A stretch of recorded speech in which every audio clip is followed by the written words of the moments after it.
we are gonna see how dynamics work, how we can create emitter, how we can emit particles, and we're gonna just do a little exercise at the end of this chapter, and just for your understanding.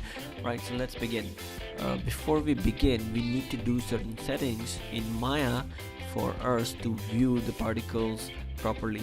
So what we do is we go into Windows, setting and preferences, and then we go into preferences, and under the time slider menu we make sure that playback speed is set to play every frame. So every time you're doing dynamics you have to make sure that it is set to play every frame. Alright, so let's begin. What we do is we go into end particles and create end particles. So here you will see something called end particle tool, create emitter, emit from object, fill objects, point, balls, clouds, thick, water. So all these are basically the particles that is going to be emitted, and all these are the way or how we want the particles to be emitted. Let's say we select point, so the points are going to be emitted and it is going to be points in 3D space. If we select balls, then it is going to look like balls, clouds, thick clouds, and water. So these are the different kind of particles, and then we can make a particle emit from either from the object, or we can create an emitter and it is going to be emitted from one single point, or we can fill an actual object with one of these particles, and then we can even paint our own particle points at different locations, and that's where it is going to emit particles from. So let's start by clicking on this create emitter. So let me just go, and it is a good idea to view it with the outliner window. So what I'm gonna do is I'm just gonna go ahead and delete this because I want to select balls. I'm gonna go ahead and select balls, and I'm gonna go ahead and create an emitter. Okay, so now as we see, we need to increase the time in the time slider so as we have more space for the particles or the particles to emit. So let's go ahead and increase the time to 500 frames. Let's see what happens now, and I'll go ahead and hit 5 so that we are in the shaded mode.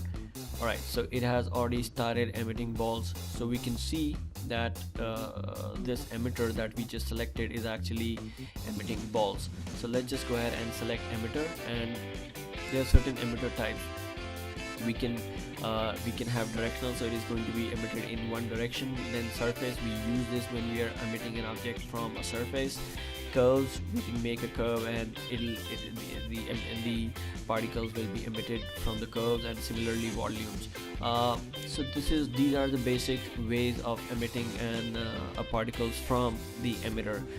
So what we can do is we can just go ahead and we can pull this up here, and let's play and see what happens. Alright, so it is going down. Omni means it is going to be emitted in all directions. It is going down because there is something called gravity. Particles in Maya, particles actually work on the real world physics. So there's turbulence you can play around with. If you actually go into the end dynamics mode, you can actually play around with fields, which is air, drag, gravity, Newton, radial, and all these, they work on the basis of the real world physics. So there's a lot that you can do. Right, so let's just get back to understanding the particles. So I'll just go ahead and create a plane so that we can. Alright, so now that we see these balls are actually, I'll just go ahead and select this, and I'm going to go into the channel editor, and what I'm going to do is you can play around with the rate. Rate means the number of particles emitted per second. So I'm going to bring this down to 50, or you can increase it or decrease it depending on what you're trying to do. Here I'm just trying to explain. So there are less number of particles which are emitted per second. Okay, so this is one thing that you can do with it. Right, and then what we can do is we can just select this, and we can select this.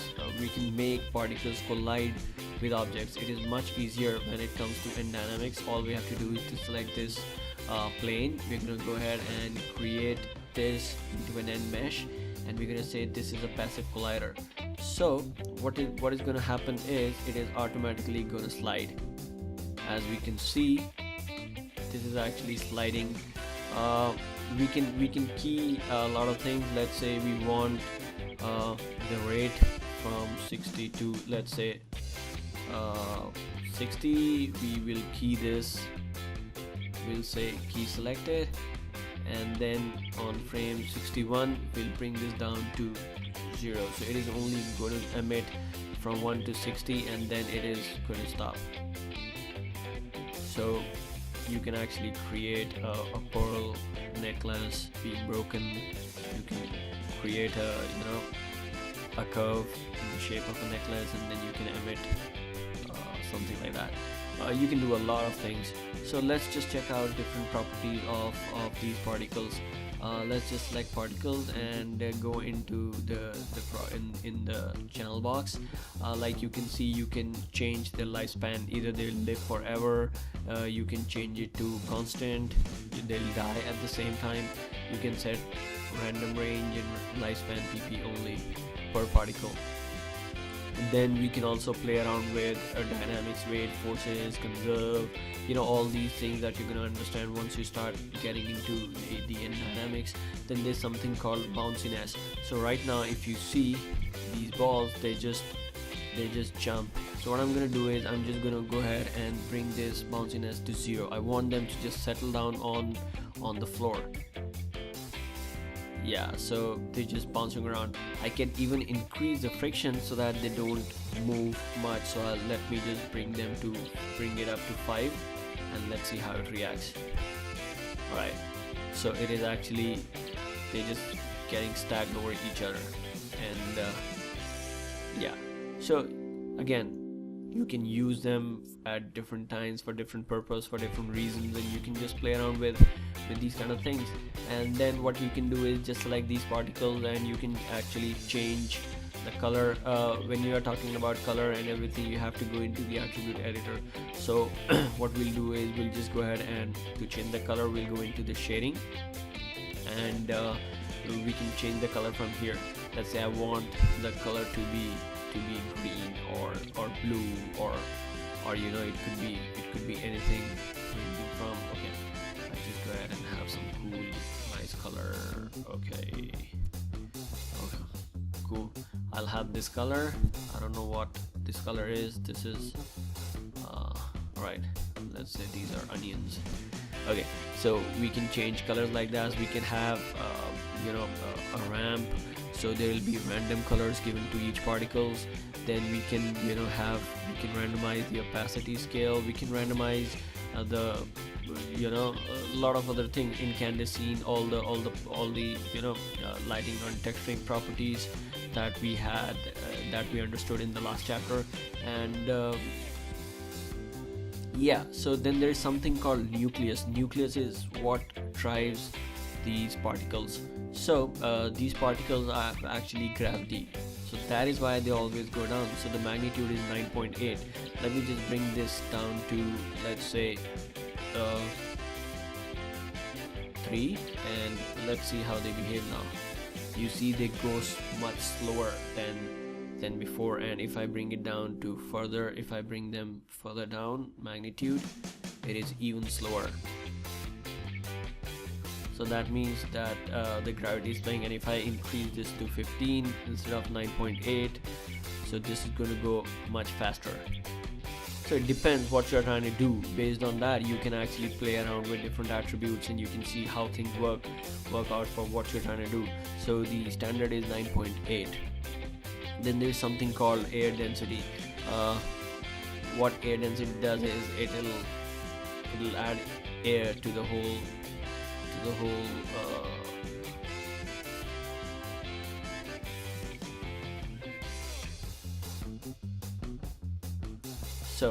air density means that it either you want your object or you want your particles to behave as if they are inside the water or in the space where there's no air resistance. So cool. And let's just pump it up to 10. and then they behave more like they are sticky, they are inside some oil or something, you can increase this to 20, and let's see how they behave. You see how they're stuck together. So for a lot of different things you can use them differently. So that's air density for you. It is going to decide what kind of object, or what is the medium where these particles are being emitted. Then you have something called wind speed. You can increase or decrease the wind speed, and it will decide on the right now it is going into X direction. You can actually change it to any direction you want, and there's something called wind noise that is going to add a little randomness to these particles. So yeah, there are different attributes that you can play around with. Similarly, let's just delete this, and what we can do is, what we can do is we can go into the nucleus and say use plane. When we say use plane, that means the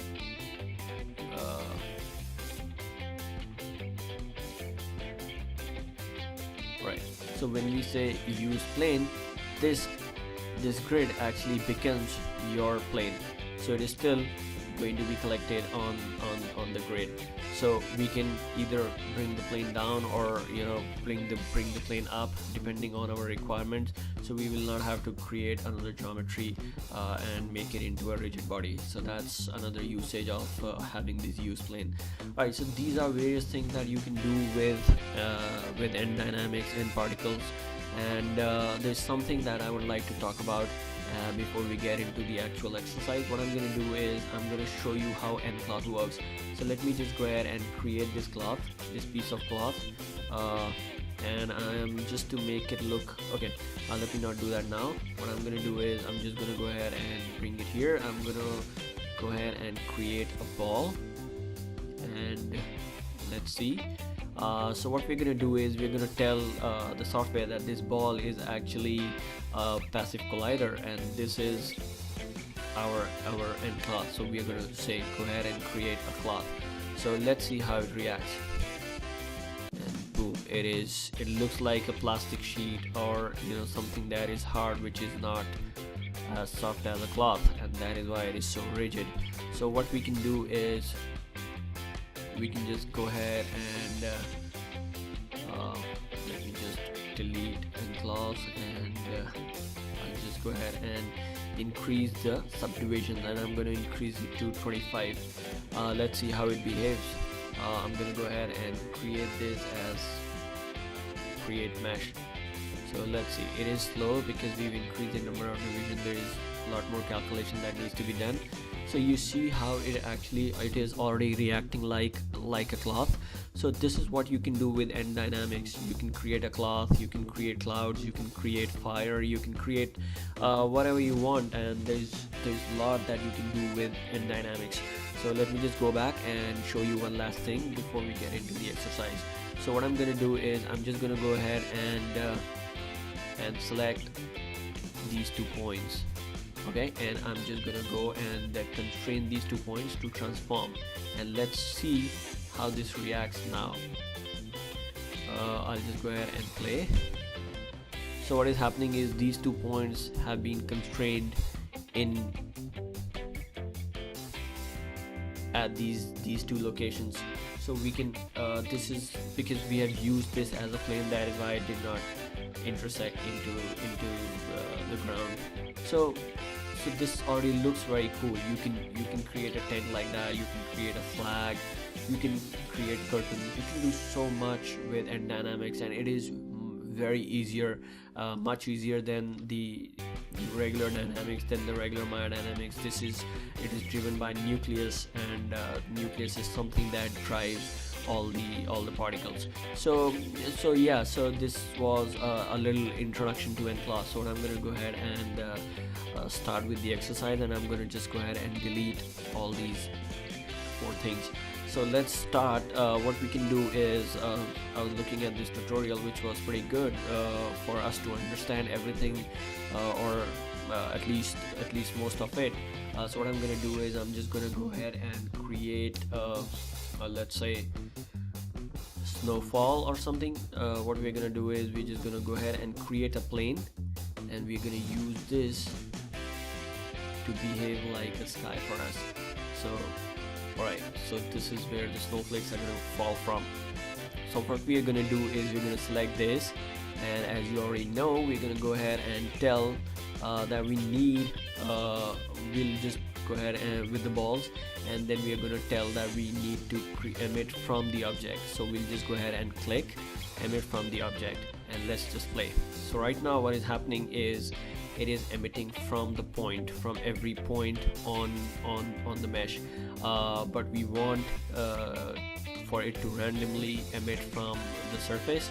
So what we need to do is we need to select the emitter, which is now a child of the plane, and we're going to go ahead and change the emitter type to surface, and then we go back and we'll play again. So now we have this.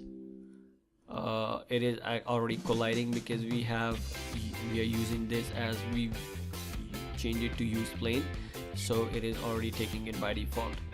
So alright, it looks pretty cool. So it is falling down. Snowflakes generally do not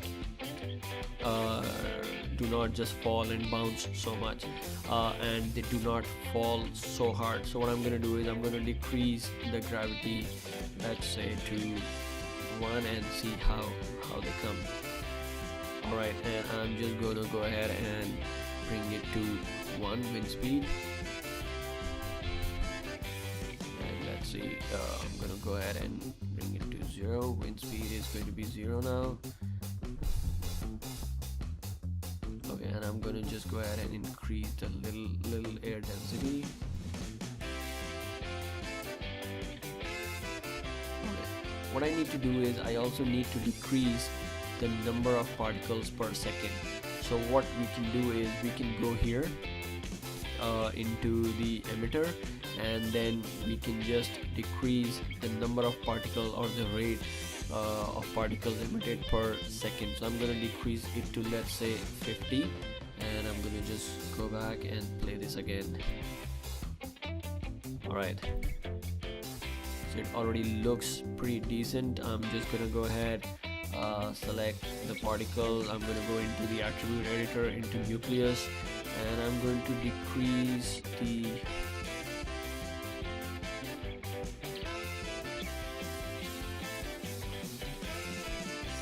Alright, there's something important that we need to do.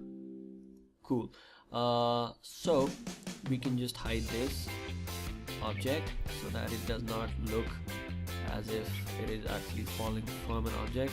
What we can do is, all we need to do is to select the particles, and there's something called initial state, set initial state, because we do not want the viewers to see the beginning or to start off of the snowfall. We want them to see the snowfall which is already falling. So what we're going to do is we're going to set the initial state to the current frame or to the current state. So we'll just go ahead and say set from current state, so that becomes your first frame, and it is going to start from there. So the snowfall is already falling, and like we can see right now the color looks really odd. So what we're going to do is we're going to just go ahead into the attribute editor of the particles, and then we, like I already talked about it in the beginning, I'm going to just go ahead and change the color to white, and I'm just going to go ahead and kill this blue. So everything is going to be white right now, so that it looks more like snowfall. There's another thing that we're going to do is we are going to we're going to change the lifespan. So what I'm going to do is I'm just going to see different things. Okay, I'm just going to go ahead and do it random pp. I'm just going to say 3 and let's say 2. So it'll be randomly between 3 and 2. So let's say 5 and 2.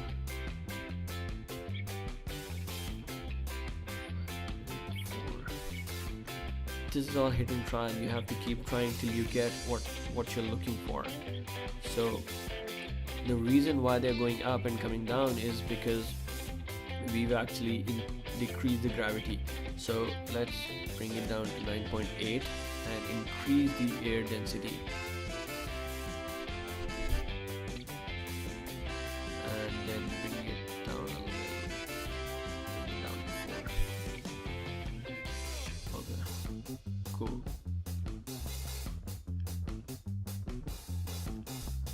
Okay, we need to again play around with the lifespan. So let's say 8 and 6, 8 seconds. Cool. So there, it just dies down as soon as it is hitting the ground. Well, let's say we are okay with that for a moment. Cool. So we have snowflakes that is coming down and hitting the ground and disappearing. We can increase this to 12 and 6. Let's see how it reacts now. Okay, we have more particles on the ground before they die. Cool. Looks pretty decent. Well, right now all the particles are of the same size. So what we're gonna do is we're gonna go ahead and play with the particle size, and we are just gonna make sure that they are they are random. So what I'm gonna do is I'm just right now the radius is 0.2. We can increase or decrease the radius. So let's say it is between 0.2, and if we go ahead and give it a randomized ID, so it is now going to be between 0.2 and let's bring it down to, or bring this up to 0.3. So now it will be randomly between 0.2 and 0.3. Now they will no more be of the same size. Nice. So we have a kind of snowfall. We can play around with the shape, and that is going to be in the advanced chapter where you can use instancing to change the shape of the particles and all that. Let's just go ahead and see if how we can, again, like we saw in the other chapter, we can just go ahead and let's say there is this box lying here and we want the particles to emit. So what we'll go ahead and do is create this as passive collider, and let's see how it behaves. Yeah, looks pretty decent. So let's just assume that this is a bench in a park which is lying, which is just there, and it's this beautiful day and the snow is falling, and let's see how it looks. Right, so it already looks pretty decent, and well, you can there's a lot more to do once you've actually trying to create an effect. You can actually make it look more like snow. You can still play around with a lot of other attributes to randomize the speed, randomize the opacity. Right now it is just going down and dying. You can actually what we did to the color, we just randomize it. We just randomize the shape of the particles. We can actually randomize how they die. We can actually decrease the opacity. Instead of they just disappearing, now they will actually literally disappear, just like the actual snow. So all these kind of things you can do, and a lot more with N Dynamics. I would love to have you guys go on and practice this. I would really like to thank you for watching it. Have a good day. Goodbye.